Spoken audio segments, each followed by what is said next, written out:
After giving the introduction of the rotational motion, and now we are in lecture number 2 of the rotational motion, and in this lecture we will be studying the kinematics, the required kinematics of rotational motion. Kinematics of rotational motion बहुत ही आसान सी चीज है. आपको इस lecture में लगेगा कि circular motion वापस रिपीट हो रहा है. तो अब आपका सवाल होना चाहिए कि सर सर्कुलर मोशन और रोटेशनल मोशन में क्या लिंक है. तो मैंने आपको बेटे अपने लेक्चर नंबर 1 में जो रोटेशनल मोशन में दिया, उसमें मैंने आप लोगों को से ये कहा कि रोटेशनल मोशन क्या होता है, wire a body rotates and every particle of the body moves in a circle. So when you say every particle of the body moves in a circle, obviously rotational motion is linked with the circular motion. तो पूरा का पूरा आपको आज लगेगा कि circular motion ही repeat हो रहा है वापस. ओके, तो first of all let me take a rigid body. Let us suppose this is a rigid body and this rigid body is in the form of a disc. Ring नहीं है ये, आप मानो कि डिस्क है. ठीक है मेरे बेटे. अगर आप किताबों में देखोगे तो आपका जो रोटेशनल मोशन होगा वहां पर वो जो बॉडी लेंगे वो बिल्कुल किसी जनरल शेप बॉडी लेंगे, लेकिन हम ऐसा नहीं करेंगे क्योंकि we want to simplify the things ताकि आप लोगों को आराम से समझ आए. तो जो मैं यहां पर इस बॉडी के लिए जो कुछ भी मैं बताने वाला हूं वो दुनिया की हर किसी रिजिड बॉडी के लिए अप्लाई होगी. तो भाई जी मैं आपसे एक बात शेयर करना चाहता हूं कि असल में दुनिया की कोई भी बॉडी रिजिड बॉडी है नहीं.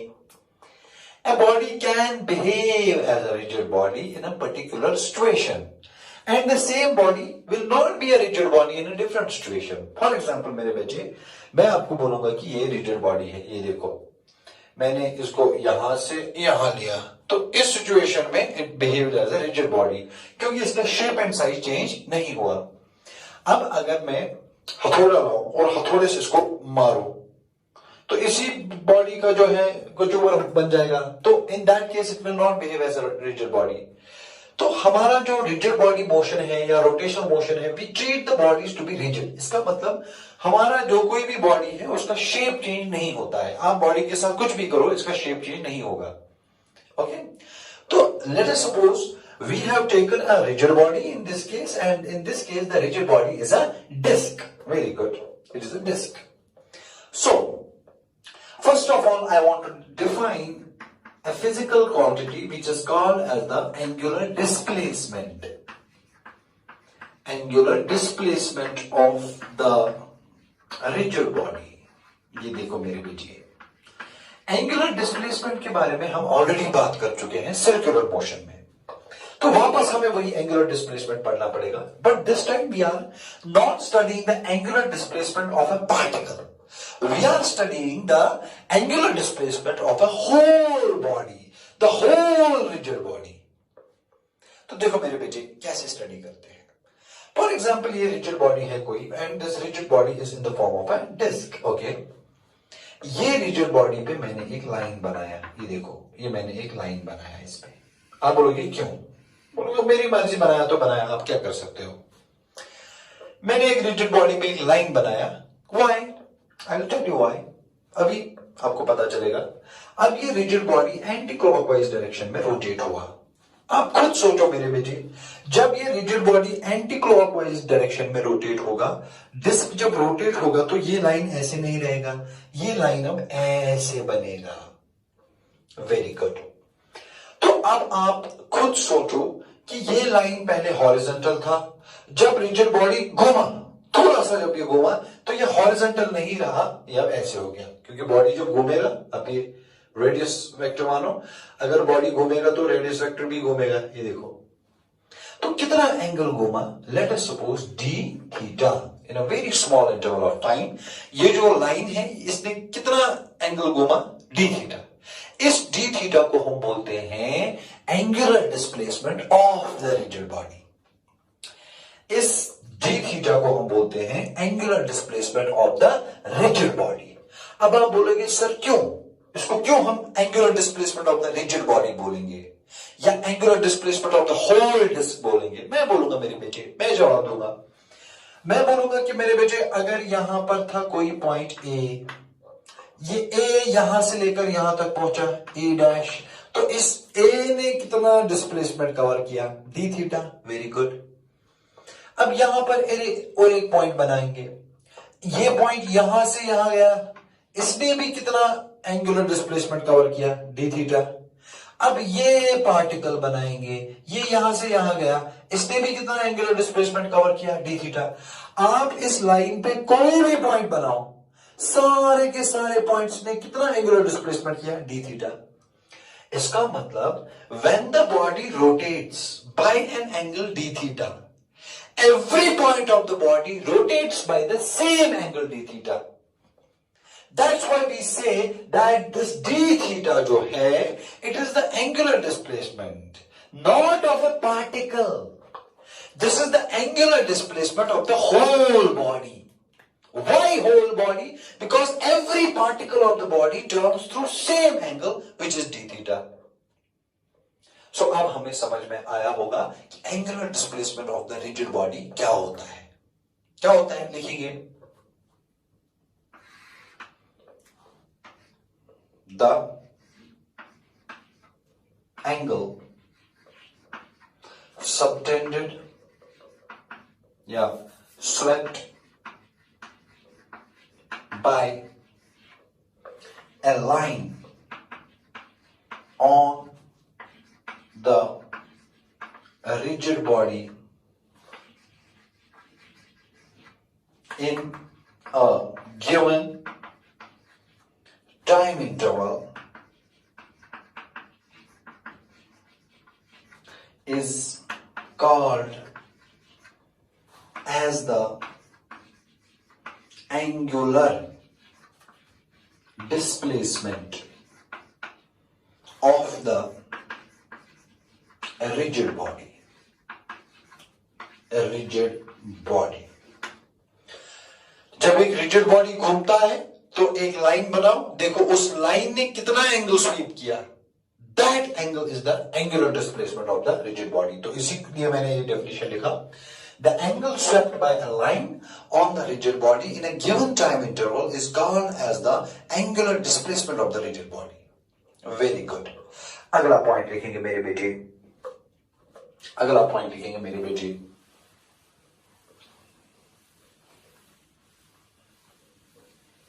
अगला पॉइंट, शाबाश। When a rigid body turns through an angle delta theta, every particle of the rigid body turns through the same angle delta theta. Therefore, delta theta is called as the angular displacement of the rigid body. Very good. इसका मतलब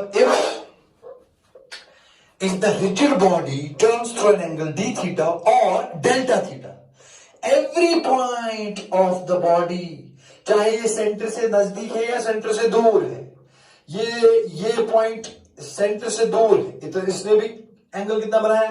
D theta. इस point ने भी कितना angle बनाया? D theta. इस point ने भी कितना एंगल बनाया? D theta. कोई भी पॉइंट रिजिड बॉडी पे लो, हर कोई एंगल जो है डी थीटा होगा। इसीलिए ये डी थीटा को angular displacement of the rigid body कहते हैं एज अ होल। ओके, चलो मेरे बेटे अगला पॉइंट लिखेंगे, अगला पॉइंट लिखेंगे, फाइनाइट ये सर्कुलर मोशन भी मैं पढ़ चुके हैं आप। अगला point, finite angular displacement delta theta is not a vector, is not a vector. Circular motion में हम पढ़ चुके हैं finite angular displacement delta theta, it is not a vector quantity, but in finite Simon angular displacement d theta is a vector. Very good. ये भी हम बेटे circular motion में ऑलरेडी बात कर चुके हैं। अगर एंगुलर डिस्प्लेसमेंट अच्छा खासा है तो वेक्टर क्वांटिटी नहीं है। अगर angular displacement tending to zero है, बिल्कुल छोटा सा एंगुलर डिस्प्लेसमेंट है, तो उसको आप वेक्टर मान सकते हो। इसलिए मैं delta theta is not a vector लिख रहा हूं, but D theta is a vector लिख रहा हूं। ओके, अगला point, its direction is given by हाँ मेरे बेटे ठेंगा वाला rule, right hand thumb rule, वो मैंने आप लोगों को बोला है। राइट हैंड थंब रूल क्या होता है? शाबाश, सेंस ऑफ रोटेशन को फॉलो करो by means of your fingers and thumb gives the direction of angular displacement. जरा यहां पे देखो, डिस्क किस डायरेक्शन में रोटेट कर रहा है? Anti clockwise. तो I will move my thumb anti-clockwise. Sorry, I will move my fingers in anti-clockwise direction. I will follow the disc anti-clockwise.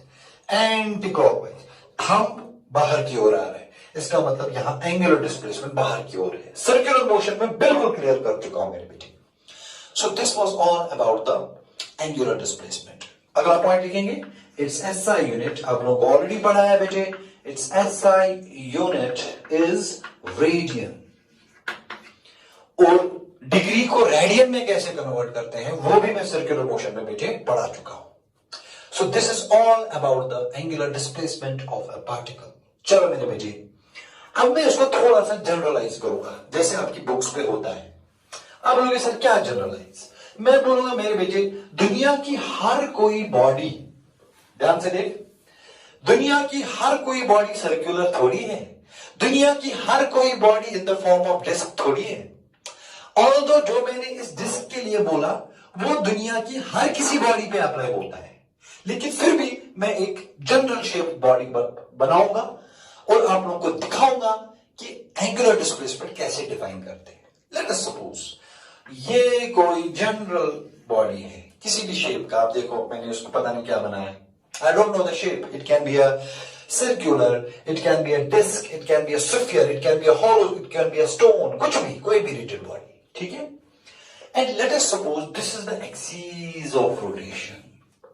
Now, when I define the axis of rotation, आपको खुद समझ में आना चाहिए कि ये rigid body कैसे rotate करेगा। अगर ये rigid body है, ये axis of rotation है, जरा कैसे घूमेगा? शाबाश, उसको ऐसे घुमाऊंगा तो ऐसे घूमेगा, ऐसे ऐसे ऐसे ऐसे। ओके, मैं बोलूंगा कि भाई ये पार्टिकल है, जरा इसका क्या पाथ होगा? आप बोलोगे सर्कुलर। मैं बोलूंगा बेटे ये पार्टिकल है, इसका क्या पाथ होगा? आप बोलोगे सर्कुलर। मैं बोलूंगा मेरे बेटे ये कोई पार्टिकल है, इसका क्या पाथ होगा? आप बोलोगे सर सर्कुलर। Very good. चलो, अगर मैं यहां पर कोई पार्टिकल बनाता हूं, जरा इसका पाथ बताओ। ये देखो सर्कुलर पाथ। ये आप डायग्राम बनाओ नोटबुक पे।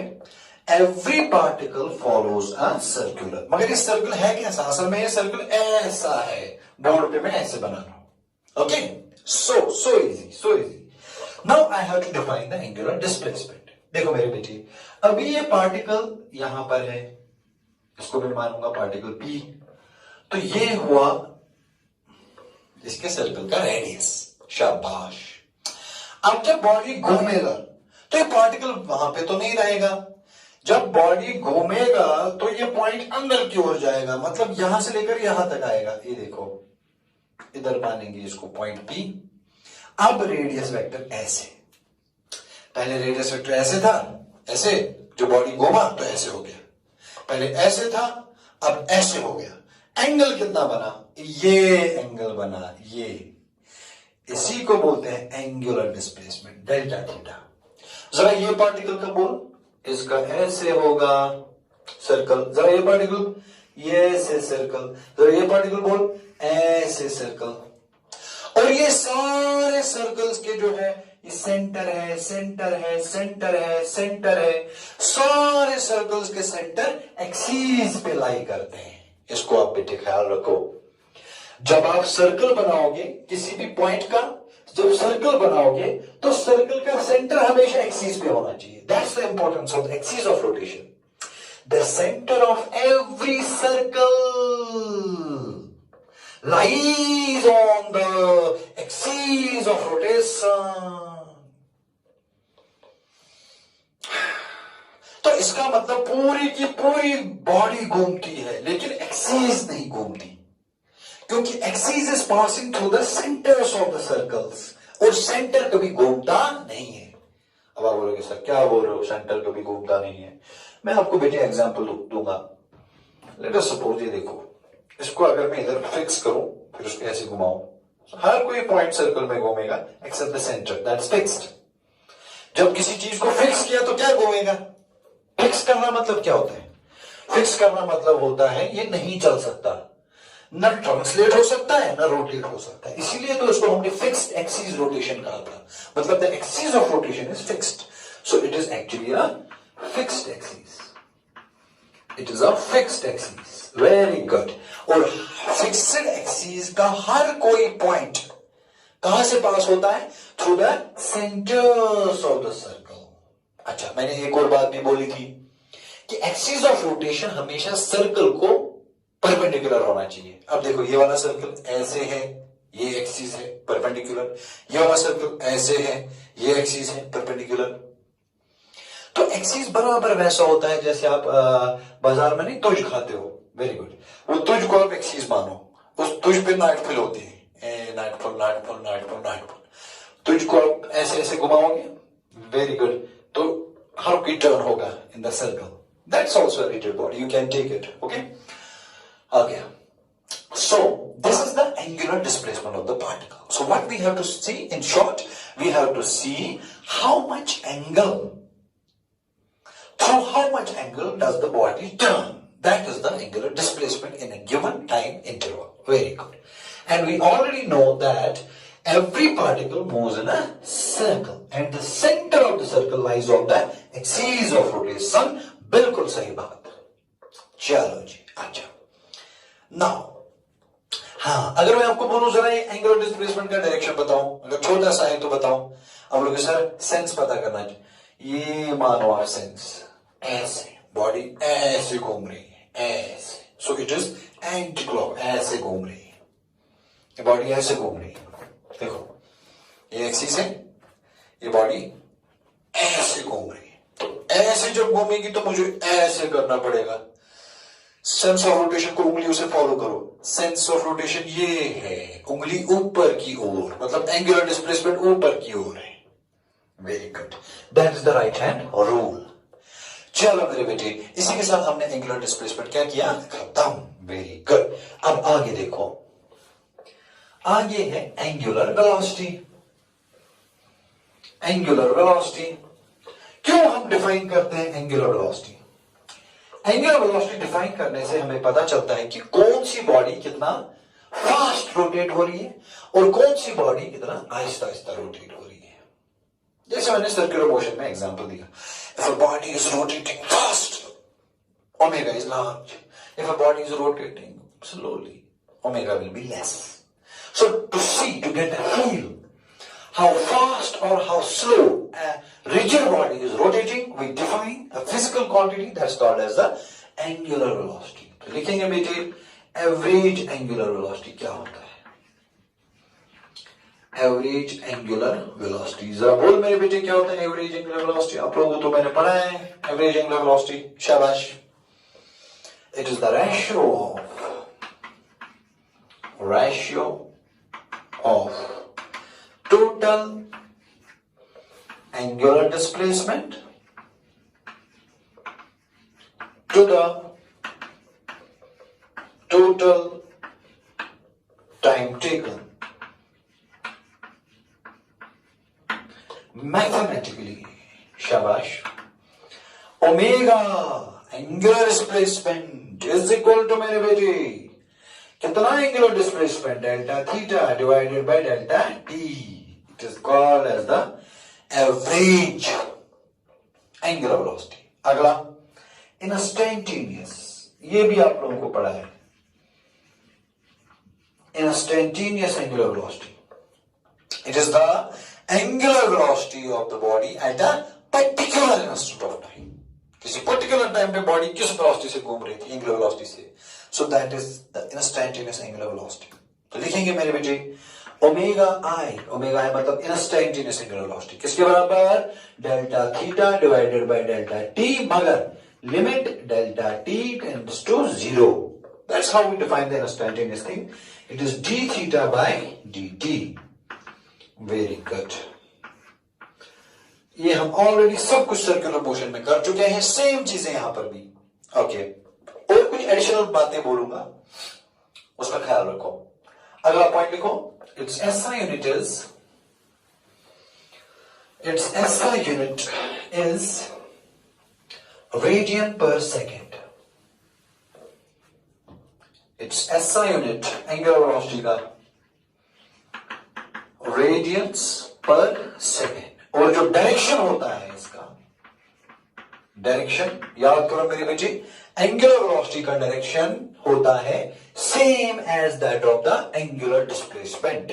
जो एंगुलर डिस्प्लेसमेंट का डायरेक्शन है वही एंगुलर वेलोसिटी का भी डायरेक्शन है. तो लिखो सेम एज एंगुलर डिस्प्लेसमेंट. मतलब यहां पर भी आपको राइट हैंड रूल यूज करना पड़ेगा. सेंस ऑफ रोटेशन को फॉलो करो.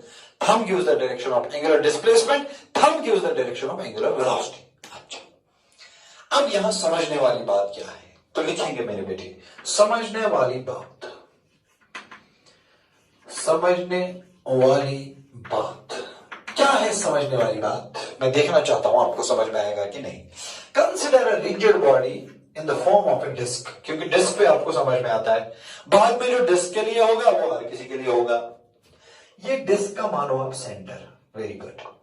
पहले लाइन ऐसा था, अच्छी बात है. उसके बाद रिजिड बॉडी घूमा तो लाइन ऐसे हो गया. Very good, very good. तो व्हाट इज दिस?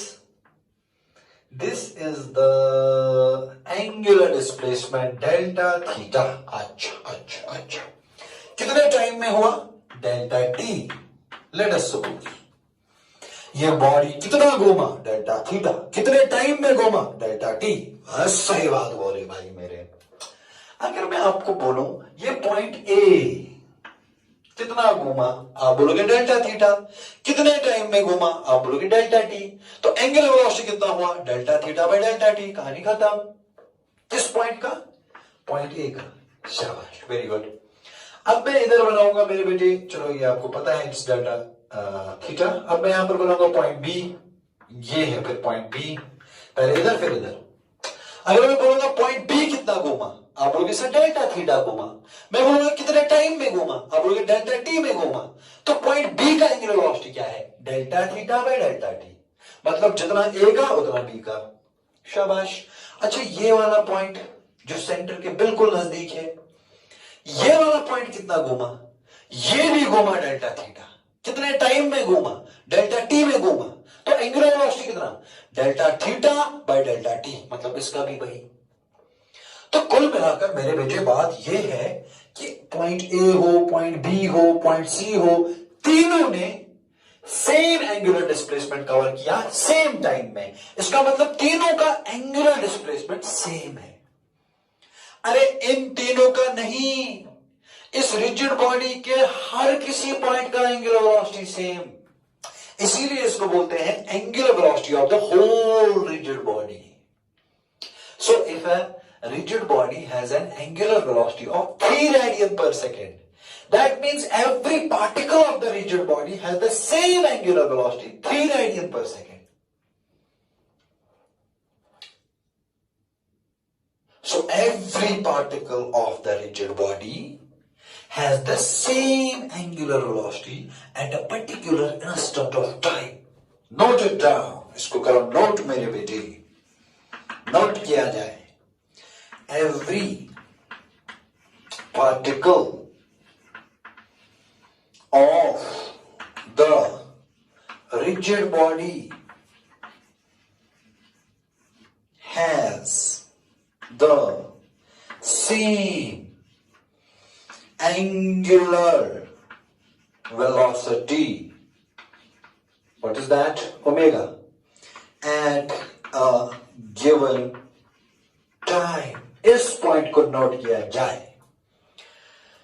किसी पर्टिकुलर टाइम पे हर किसी बॉडी, हर किसी पॉइंट का एंगुलर वेलोसिटी सेम है। तो मतलब जब बॉडी घूमता है, ये सारे पार्टिकल्स को लेके घूमता है। जो पूरी की पूरी बॉडी का एंगुलर वेलोसिटी है, वो हर किसी पॉइंट का एंगुलर वेलोसिटी है।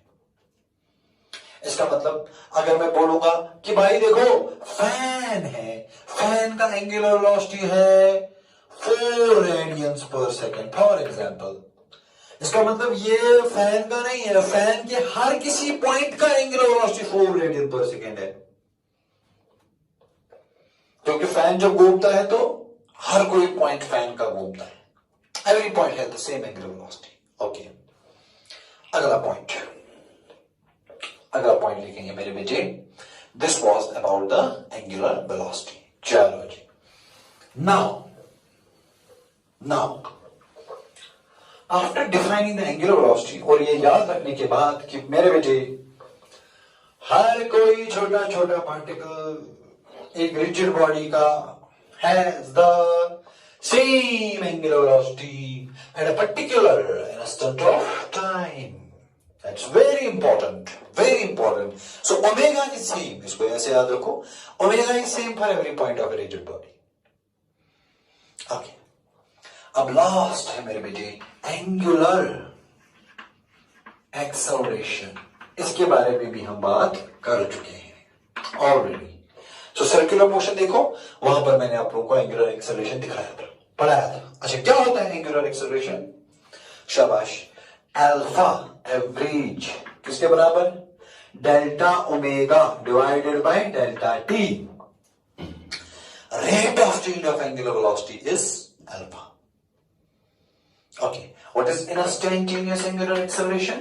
Delta omega by delta t, but limit delta t tends to 0 is equal to d omega by dt. मतलब एंगुलर वेलोसिटी को एक बार डिफरेंशिएशन करेंगे विद रिस्पेक्ट टाइम तो हमें मिलेगा एंगुलर एक्सेलरेशन इंस्टेंटेनियस। अगर आपको इसके प्रॉपर डेफिनेशन चाहिए तो सर्कुलर मोशन का वीडियो देखो, उधर मैंने अच्छे से लिखवाया भी है, पढ़ाया भी है, सब कुछ किया है मेरे बेटे। So what is angular acceleration? Angular acceleration is एक बॉडी का एंगुलर वेलोसिटी कितना चेंज होता है और कितने टाइम में चेंज होता है, दोनों को डिवाइड करो आपको एंगुलर एक्सेलरेशन मिलेगा। इसमें भी वही same note. Every point of a rigid body, every point of a rigid body has same angular acceleration alpha at a particular instant of time। ये मुझे अब समझाने की जरूरत नहीं है। जैसे एक रिजिड बॉडी के हर किसी पॉइंट का ओमेगा सेम होता है, इसी तरह एक रिजिड बॉडी का अल्फा भी, एक्सेलरेशन नहीं, एंगुलर एक्सेलरेशन सेम होता है। इसका मतलब जब एक रिजिड बॉडी घूमती है तो हर किसी पॉइंट का एंगुलर डिस्प्लेसमेंट सेम, हर किसी पॉइंट का एंगुलर वेलोसिटी सेम, हर किसी पॉइंट का angular acceleration same. So 3 things are same for every point. Number 1, angular displacement. Number 2, angular velocity. And number 3, angular acceleration. So these were the basic kinematic terms which we had already discussed in circular motion. तो यहां मैंने आप लोगों के लिए बेटे एक और बार फिर से रिपीट किया। एंगुलर डिस्प्लेसमेंट क्या होता है, एंगुलर वेलोसिटी क्या होता है, एंगुलर एक्सेलरेशन क्या होता है, और एक पॉइंट मैंने ऐड किया और उसको एक्सप्लेन किया कि जब एक रिजिड बॉडी घूमती है तो किसी भी पॉइंट का एंगुलर डिस्प्लेसमेंट सेम, जितना एक का उतना दूसरे का, तीसरे का, चौथे का, जितने भी पार्टिकल्स हैं सबका एंगुलर डिस्प्लेसमेंट सेम, सबका एंगुलर वेलोसिटी सेम, सबका angular acceleration same, same same same. क्या? थीटा, ओमेगा, अल्फा, तीनों का सेम, तीनों same for every particle of a rigid body. Okay, now इसके बाद we are going to derive the equations of motion for a rigid body. इसका मतलब इन तीन चीजों में आपस में डेरिवेशन लिंक देखेंगे कि हाउ दे आर रिलेटेड। चलो मेरे बच्चे, so we will derive the equations of motion, equations of motion. Obviously we are going to derive the equations of motion for a rigid body, a rotating rigid body, which is in pure fixed axis rotation. Equation number 1 आपने kinematics में derive करके दिया था मैंने, v is equal to u plus at. Okay, अब इसको जब rotation motion में कन्वर्ट करते हैं तो v होता है फाइनल वेलोसिटी, तो यहां आएगा omega F is equal to, u होता है इनिशियल वेलोसिटी, यहां लिखते हैं omega i initial angular velocity, plus वहां भी प्लस यहां भी, यहां है अल्फा, सॉरी यहां है ए एक्सेलरेशन या angular acceleration alpha T T. ये इक्वेशन को हमें डिराइव करना है, बिल्कुल आसान सी चीज है। अच्छा,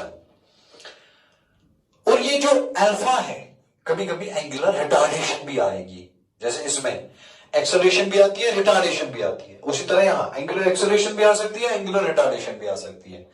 आप बोलोगे सर एंगुलर एक्सेलरेशन से क्या होता है, एंगुलर रिटार्डेशन से क्या होता है? मैं बोलूंगा मेरे बेटे, अगर बॉडी के पास एंगुलर एक्सेलरेशन है तो it will start moving faster and faster and it's angular velocity will increase, it will at every passing second its angular velocity will increase, it will rotate faster after every second of time if it has angular acceleration. अब अगर इसके पास angular retardation है तो अगर ये पहले तेज घूम रहा था फिर स्लो डाउन हो जाएगा आहिस्ता आहिस्ता आहिस्ता। जैसे आपने इंडियन का मोटर देखा होगा, लाइट जाती है, उसके जो ब्लेड्स होते हैं वो they slow down, when they slow down we say they have angular retardation. Okay, चलो ये इक्वेशन को हम डिराइव करते हैं। देखो कैसे, देखो मेरे बेटे, हम सबको पता है जो इक्वेशन ऑफ मोशन है जो हमें करना है यहां पर, we know that alpha is d omega by d t, ये हमें पता है। Angular acceleration is rate of theta omega. इसका मतलब हुआ मेरे बेटे, जो डी ओमेगा है इसको हम लिख सकते हैं अल्फा डी टी, जैसे काइनेमेटिक्स में कर बराबर वैसे। अब यहां से भी इंटीग्रेशन, यहां से भी इंटीग्रेशन, इंटीग्रेशन यहां होगा इनिशियल एंगुलर वेलोसिटी से फाइनल एंगुलर वेलोसिटी, यहां होगा 0 से टाइम टी। अब डी और ओमेगा कैंसल, आई होप ये आपको आता है, तो यहां बचेगा omega under limits omega I to omega F is equal to, यहां अल्फा बाहर, because we are deriving it for a constant angular acceleration, तो अल्फा इंटीग्रेशन से बाहर आएगा, बाहर आया, इंटीग्रेशन dt का होगा, dt का इंटीग्रेशन होता है t under limits 0 to t।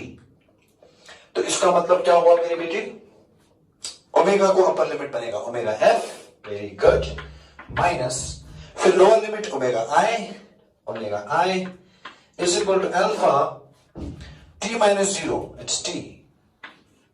इसका मतलब omega F is equal to, minus को उधर ले जाओ, प्लस बनेगा ओमेगा आई प्लस अल्फा। ये हो गया इक्वेशन डिराइव। मगर याद रखो condition alpha is a constant, क्योंकि जब अल्फा कांस्टेंट है तब जाकर ये अल्फा इंटीग्रेशन से बाहर आएगा, अदरवाइज नहीं आएगा। So we are deriving the equations for constant angular acceleration. Very good. दूसरा इक्वेशन, चलो इसको कॉपी करो। दूसरा equation, second equation of motion,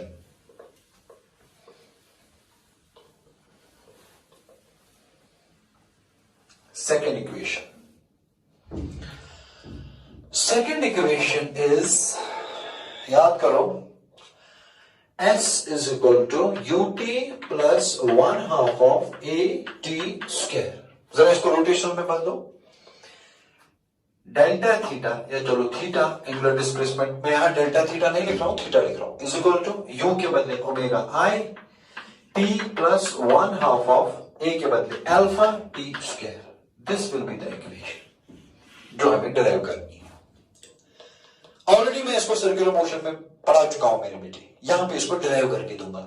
देख क्या करेंगे। पहला equation, D theta by d T क्या होता है, omega, rate of change of angular displacement is omega. Very good. It implies d theta is equal to omega dt. Very good. dt को उधर ले जाओ, omega को मल्टीपल। इसका मतलब d theta is equal to omega में निकाल चुका हूं, किसके बराबर अभी निकाला, omega is equal to omega i plus alpha t. तो ओमेगा के बदले क्या लिखेंगे, omega i plus alpha t d t. शाबाश। इंटीग्रेटिंग बोथ साइड्स, जरा करो इंटीग्रेशन। इट इंप्लाइज ये और ये कैंसिल, तो बचेगा theta is equal to omega i को मल्टीपल डी टी, तो बचेगा omega I T plus alpha बाहर क्योंकि कांस्टेंट है, इंटीग्रेशन होगा टी डी टी का, टी डी टी का इंटीग्रेशन होता है t square by 2। I hope आपको इंटीग्रेशन आता है। ये हो गया equation derive. Theta is equal to omega I T plus half of alpha T square. This is your equation number 2। बराबर जैसे काइनेमेटिक्स में इक्वेशंस डिराइव करते हैं, बिल्कुल वैसे ही यहां पर भी, सिर्फ हमने क्या किया, वहां पर एस डिस्प्लेसमेंट था, यहां थीटा डिस्प्लेसमेंट है, वहां पे वी वेलोसिटी था, यहां पे ओमेगा वेलोसिटी है, बस खत्म। तीसरा इक्वेशन, तीसरा इक्वेशन, तीसरा इक्वेशन मेरे बेटे,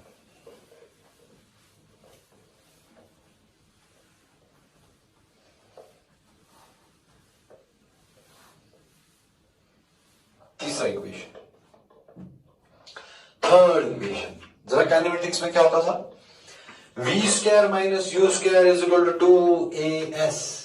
बताओ यहां पर क्या होगा, v के बदले शाबाश omega F square minus u के बदले omega I square is equal to 2a के बदले अल्फा, s के बदले थीटा। ये इक्वेशन को डिराइव करना है। चलो मेरे बेटे लिखो, alpha is equal to d omega by d t. इसमें कोई बुरी बात नहीं है। इसको मैं क्या करूंगा, multiply by d theta divided by d theta. D theta cancel, 1 बचेगा, इसका मतलब कुछ नहीं हुआ। It implies alpha is equal to d omega by, denominators की अदला बदली, डी थीटा इसको डिवाइड करो, डी थीटा ऊपर डिवाइड बाई डी टी उसको डिवाइड करो, इसने इसको दिया, इसने इसको दिया, वेरी गुड। इसका मतलब हुआ alpha is equal to what is d theta by d t, it is omega d omega divided by d theta, very good. It implies एक साइड से omega d omega is equal to दूसरे side से alpha into d theta, खत्म। Integrate करो, इसको integrate करेंगे from initial angular velocity to final angular velocity क्योंकि omega है, इसको इंटीग्रेट करेंगे फ्रॉम 0 टू थीटा क्योंकि थीटा है, डी थीटा है। ओमेगा डी ओमेगा का इंटीग्रेशन ओमेगा स्क्वायर बाई 2, मगर लिमिट रहेंगे omega at omega F is equal to alpha बाहर, अल्फा बाहर, क्यों, क्योंकि alpha is a constant, integration से बाहर, इंटीग्रेशन से बाहर आएगा डी और इंटीग्रल कैंसिल होगा, तो बचेगा theta under limits 0 to theta. अब ये 2 उधर जाएगा तो क्या बचेगा, omega square under limits omega I to omega F is equal to 2 इधर जाएगा तो बनेगा 2 alpha theta, very good. Omega square पहले upper limit omega F square minus, फिर ये ओमेगा को लोअर लिमिट बनेगा ओमेगा आई स्क्वायर, ओमेगा स्क्वायर था ना पहले अपर लिमिट ओमेगा एफ, तो ओमेगा स्क्वायर को बनेगा omega F square minus omega था ना, फिर लोअर लिमिट, तो ओमेगा को बनेगा omega I square, omega I square, very good, is equal to 2 alpha theta. इसका मतलब हुआ omega F square is equal to, इसको उधर ले जाओ, ओमेगा आई square plus 2 alpha theta, equation derived. बराबर काइनेमेटिक्स में हमने ऐसे ही इक्वेशंस को डिराइव किया था, जो वहां पे किया बिल्कुल यहां पर भी वैसा ही करना है, सिर्फ वहां डिस्प्लेसमेंट एस के बदले यहां थीटा लिख रहे हैं, वहां वी के था यहां ओमेगा है, वहां ए था यहां अल्फा है, खत्म। So this is all about the these equations in case of rotational motion. Okay, मेरे बेटे, so we have derived all the three equations of rotational motion. अब चौथी चीज,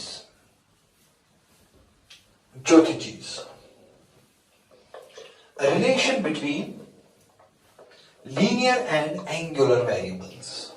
इसको मैं बेटे समझाना चाहूंगा। Relation between linear and angular variables, relation between linear and angular variables.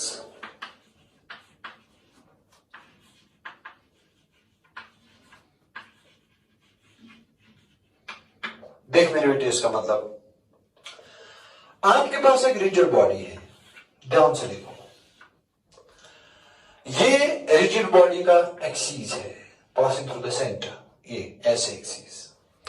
अगर मैं आपसे सवाल पूछूंगा कि when the rigid body rotates what is the path of every particle, तो आप बोलोगे sir every particle will move in a circle, very good, and this will be the radius of the circle, let's suppose r, शाबाश। Let's suppose ये जो body में rotation है वो clockwise है। अगर मैं आपसे पूछूं जरा मुझे बताओ इस पार्टिकल का टेंजेंशियल वेलोसिटी, आप बोलोगे सर क्लॉकवाइज घूम रहे हैं तो आगे की ओर टेंजेंशियल वेलोसिटी, इस पॉइंट का टेंजेंशियल वेलोसिटी नीचे की ओर, इस पॉइंट का टेंजेंशियल वेलोसिटी पीछे, इस पॉइंट का टेंजेंशियल वेलोसिटी ऊपर, जैसे हमने सर्कुलर मोशन में देखा। इसका मतलब हर किसी पॉइंट के पास दो दो वेलोसिटीज है, एंगुलर वेलोसिटी भी है, टेंजेंशियल वेलोसिटीज भी है। हर किसी पार्टिकल के पास एंगुलर वेलोसिटी सेम है, ओमेगा। अब देखते हैं टेंजेंशियल वेलोसिटी। हमें पता है कि जो टेंजेंशियल वेलोसिटी है वो होता है बराबर ओमेगा आर। याद करो, v is equal to omega r, circular motion में मैं इसको ड्राइव कर चुका हूं। इसका मतलब मेरे बेटे टेंजेंशियल वेलोसिटी अलग अलग पार्टिकल्स का अलग अलग होगा। आप बोलोगे कैसे? देखो मैं बोलूंगा देख बेटे, इस पॉइंट का जो सर्कल है उसका रेडियस कम है, जरा इस पॉइंट के सर्कल का रेडियस बड़ा। सो जितना रेडियस सर्कल का बड़ा होगा उतना पार्टिकल का टेंजेंशियल वेलोसिटी भी ज्यादा होगा। इसका मतलब ये हुआ, मेरे बेटे ध्यान से देख, इसका मतलब ये हुआ tangential velocity is directly proportional to the radius of the circle. जितना पार्टिकल के सर्कल का रेडियस ज्यादा होगा उतना टेंजेंशियल वेलोसिटी भी ज्यादा होगा। इसका मतलब जो पार्टिकल्स सेंटर के नजदीक है उनके सर्कल तो छोटे होंगे, सेंटर से दूर जाओगे सर्कल का रेडियस बढ़ेगा, और दूर जाओगे और बढ़ेगा, और दूर जाओगे और बढ़ेगा। जितना रेडियस बढ़ेगा उतना टेंजेंशियल वेलोसिटी ज्यादा। इसका मतलब जो पॉइंट सेंटर के नजदीक है उनका टेंजेंशियल वेलोसिटी कम है, और जो पॉइंट सेंटर से दूर है उनका टेंजेंशियल वेलोसिटी ज्यादा है। इसका मतलब मेरे बेटे every particle has the same angular velocity omega but different tangential velocities. तो इस पॉइंट को नोट करो, note every particle has same omega, angular velocity सबका same, but different tangential velocities. जितना एक्सिस से दूर जाओगे, जितना एक पॉइंट एक्सिस से दूर है उतना उसका टेंजेंशियल वेलोसिटी भी ज्यादा है, क्योंकि हमें पता है tangential velocity is omega r. जितना रेडियस बढ़ा उतना टेंजेंशियल वेलोसिटी ज्यादा। ओके, इसी तरह मेरे बेटे tangential acceleration AT is equal to शाबाश अल्फा इंटू आर बराबर जो मैंने एंगुलर वेलोसिटी के लिए कहा वो मैं एंगुलर एक्सेलरेशन के लिए भी कहूंगा। Every particle has same angular acceleration but different tangential acceleration. जितना पार्टिकल एक्सिस से दूर होगा उतना टेंजेंशियल एक्सेलरेशन ज्यादा, जितना पार्टिकल एक्सिस के नजदीक होगा उतना टेंजेंशियल एक्सेलरेशन कम, मगर एंगुलर एक्सेलरेशन सबका सेम। तो इस वीडियो को एक दो बार देखो, यहां से हमें यह सीख मिली कि जब एक बॉडी घूमता है हर किसी पॉइंट का angular displacement, angular velocity, angular acceleration same होता है, मगर हर किसी पार्टिकल का वेलोसिटी और acceleration, tangential velocity, tangential acceleration अलग अलग होता है।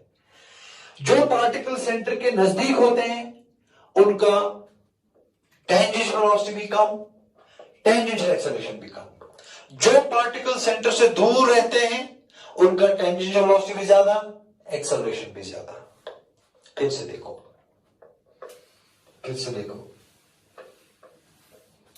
ये देखो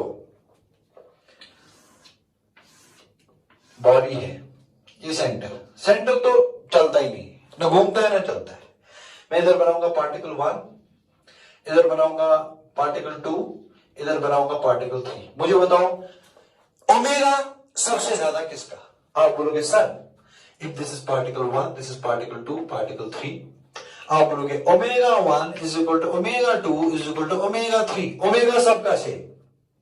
मैं बोलूंगा अल्फा, अब बोले अल्फा भी सबका same. Alpha 1 is equal to alpha 2 is equal to alpha 3। ये क्यों है मैं एक्सप्लेन कर चुका हूं। अब मैं बोलूंगा टेंजेंशियल वेलोसिटी, आप बोलोगे सर 3 का टेंजेंशियल वेलोसिटी ज्यादा 2 की टेंजेंशियल वेलोसिटी से, और 2 की टेंजेंशियल वेलोसिटी ज्यादा 1 की टेंजेंशियल वेलोसिटी से। इसका मतलब V3 is greater than V2 is greater than V1। Tangential velocity अलग अलग, सेंटर से दूर, एक्सिस से दूर टेंजेंशियल वेलोसिटी ज्यादा, एक्सिस के नजदीक tangential velocity come. Same is the case for alpha, tangential acceleration. So acceleration of 3 will be greater than acceleration of 2 will be greater than acceleration of 1. So this is what you have to remember.